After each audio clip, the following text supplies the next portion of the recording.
It was 2 a.m. on February 4, 2015, when the stillness of Bastrop, Texas, was shattered. A lone officer, patrolling the empty parking lot of an abandoned shopping center, noticed something out of place: a black Dodge Charger parked at the far end. A car left alone, out of place in the quiet of the night. But it wasn't just the car that caught his attention. He approached, his flashlight cutting through the darkness, only to reveal something far more unsettling. Inside the car, partially slumped against the door, was the lifeless body of a woman. Samantha Dean, 29 years old. 7 months pregnant. And the scene? Was wrong. It felt staged. The back seat of the car was missing, and just a few feet away, discarded on the pavement, were the missing seats, left behind as if someone had hurriedly torn them out. A bag of marijuana sat untouched on the passenger seat. No blood, no sign of struggle. In a moment it became clear, this was no random crime. Samantha had been shot 3 times in the head. There were no shell casings at the scene. No clear explanation for why she had been brought here. Samantha Dean wasn't just another victim. She had survived cancer, a rare sarcoma that had threatened her life, but she'd beaten it. She was a fighter, a survivor, and she had devoted herself to helping others fight their own battles.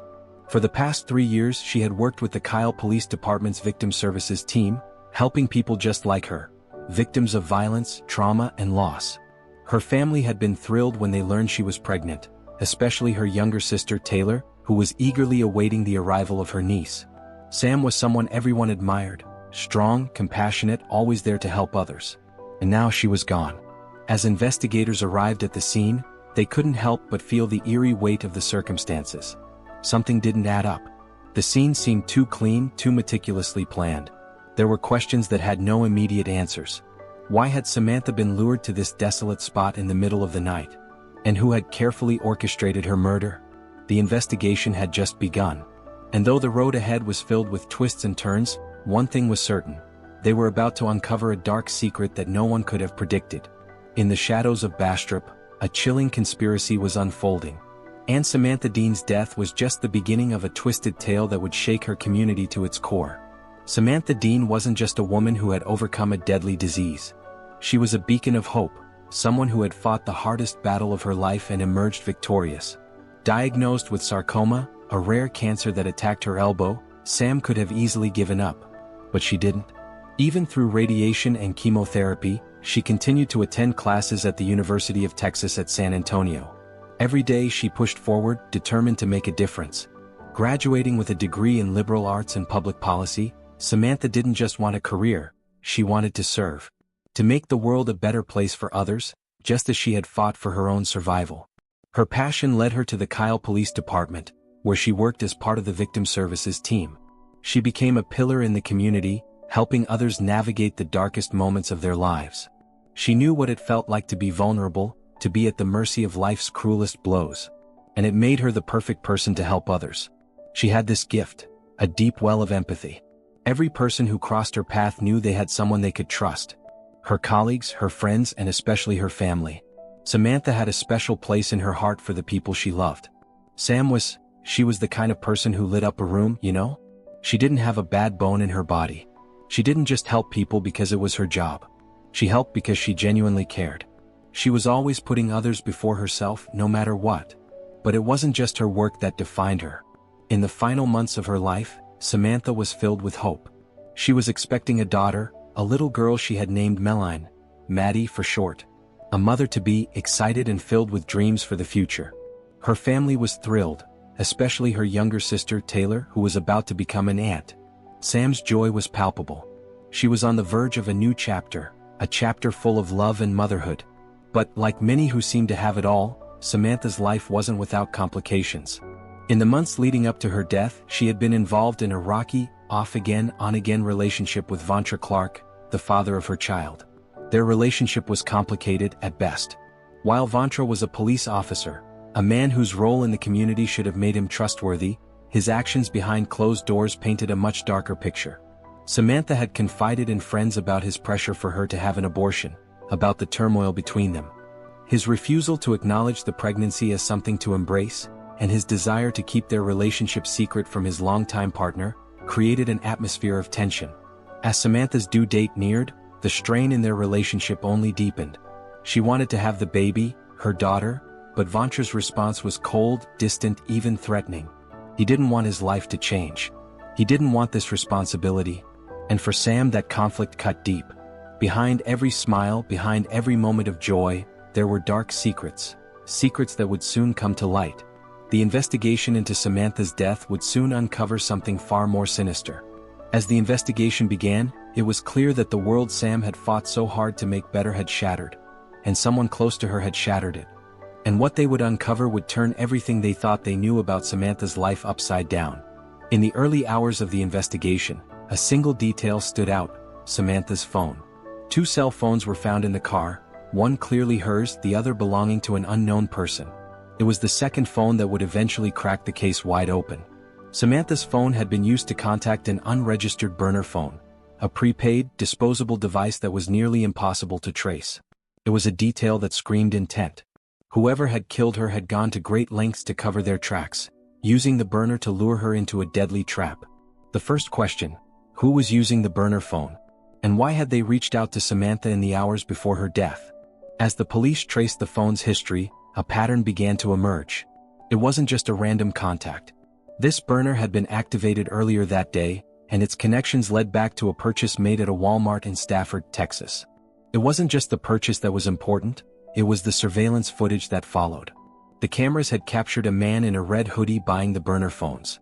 The man was later identified as Kevin Watson, Vantra's closest friend.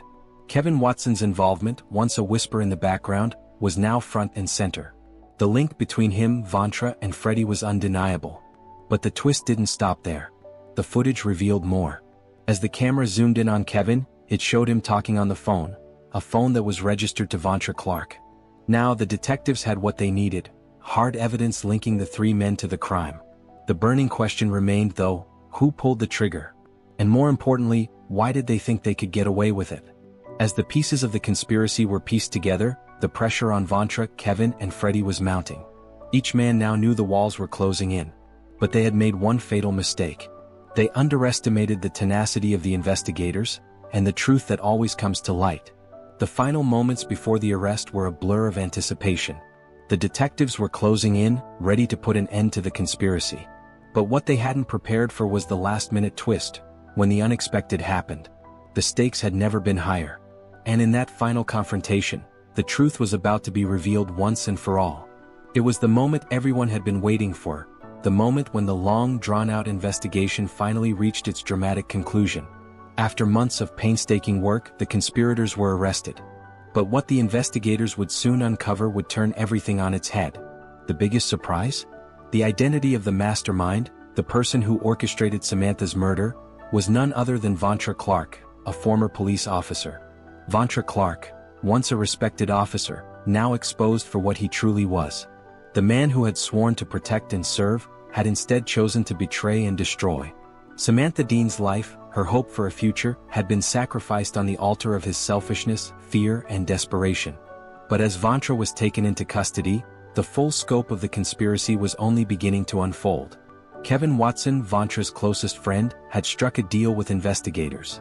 In exchange for a reduced sentence, he would provide the details of the plot, a confession that would expose the true depths of their betrayal. I knew what we were doing was wrong, but Vantra, he had me convinced this was the only way. He paid Freddie $5,000 to kill her.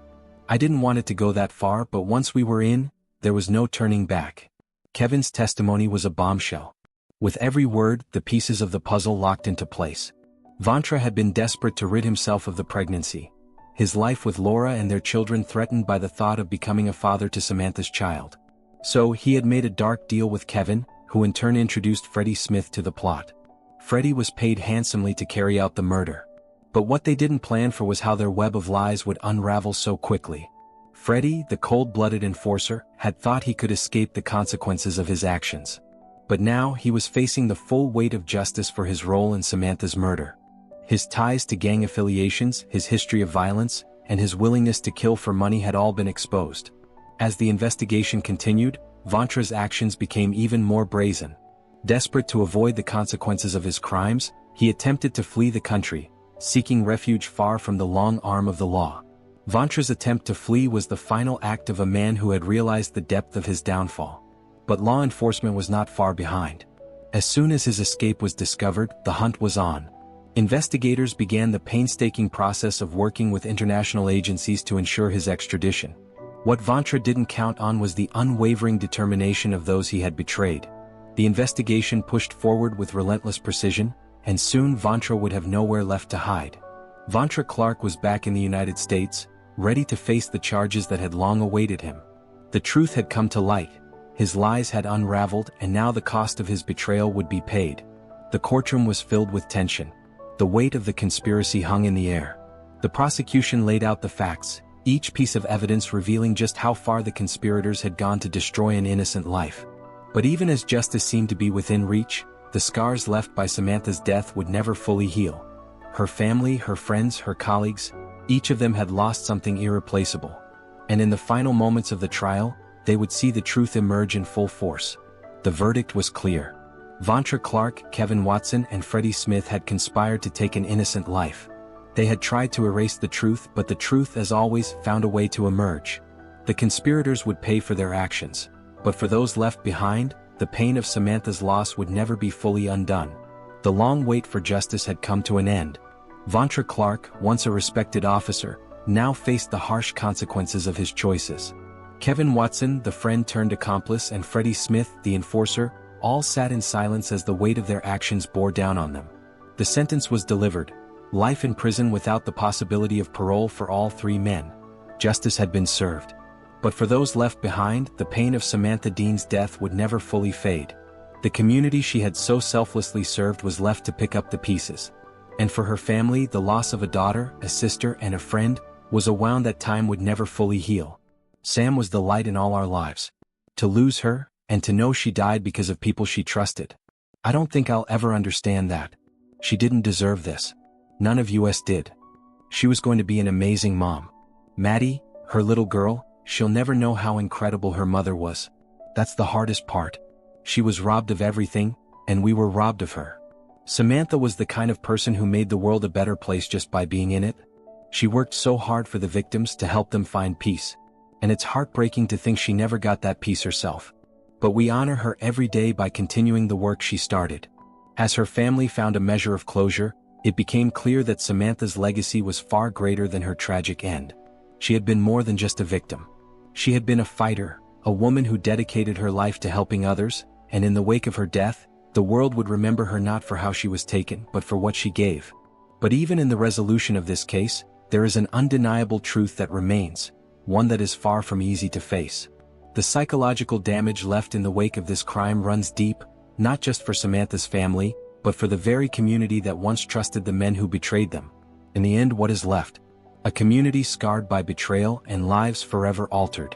Samantha's family, her friends, her colleagues, they carry the weight of her loss, but they also carry her spirit forward, one step at a time.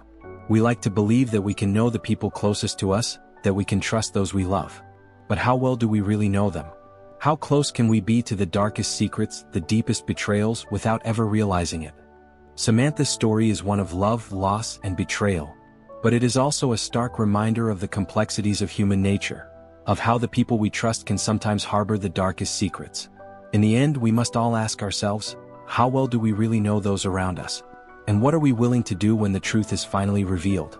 The tragedy of Samantha Dean's life is not just in her death, but in the darkness hidden beneath the surface, so close to us all.